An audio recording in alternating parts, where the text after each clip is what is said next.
Hey Brian, I know being a Mensa certified genius doesn't make you very relatable, and it's extremely hard for people to successfully pander to you and bear fruits for their endeavors. Brian, I understand that. Obviously, you have a very cynical view of former President Donald Trump. And maybe that's for a lot of political figures. I don't know. I don't know how you feel about Biden. I frankly don't care. I've got my beliefs. You've got your beliefs. Mine, I don't know. That's the thing. People like you, I don't know if you hate Trump. Me, I'm a very socially liberal man. But, financially, I'm a capitalist. That's why I work in a pawn shop. And people ask me about that all the time.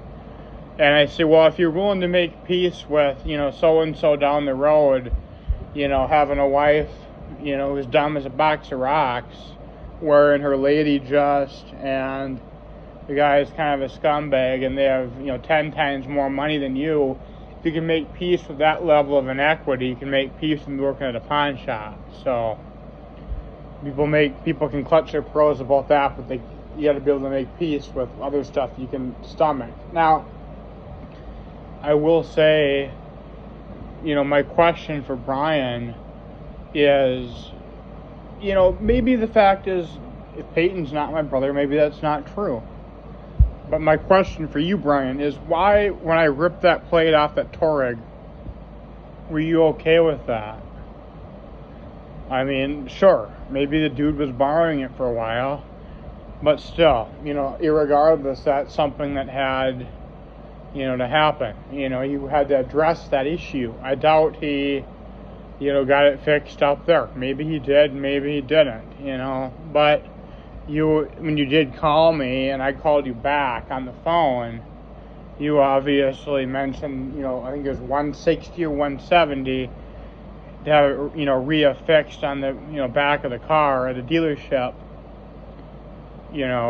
To me, why were you okay with that? That obviously screams that, something was done wrong. Now, obviously I could play devil's advocate and say, maybe you knew that at some point you did something wrong. Or maybe he was with Olivia then, who was someone who was, more amicable to doing that to me. And you just said, well, if they're going to be cold people, I guess I'll stomach this plate. Maybe he was fucking around with a guy and Olivia at the same time. Who knows, Brian? But whatever it is, there was something that made you just eat that and let it go and bury it. To say whatever, it's not worth fighting it. What is that? Could you be my dad? Could Kate, had an affair with someone to make me and him related? Why did this happen and why were you okay with it? And why did you actually call me in the first place when you had my number blocked previously and then it wasn't? Did you feel bad about how things went down and he was with someone else? Or are you my dad? Is he my brother? Why did this happen?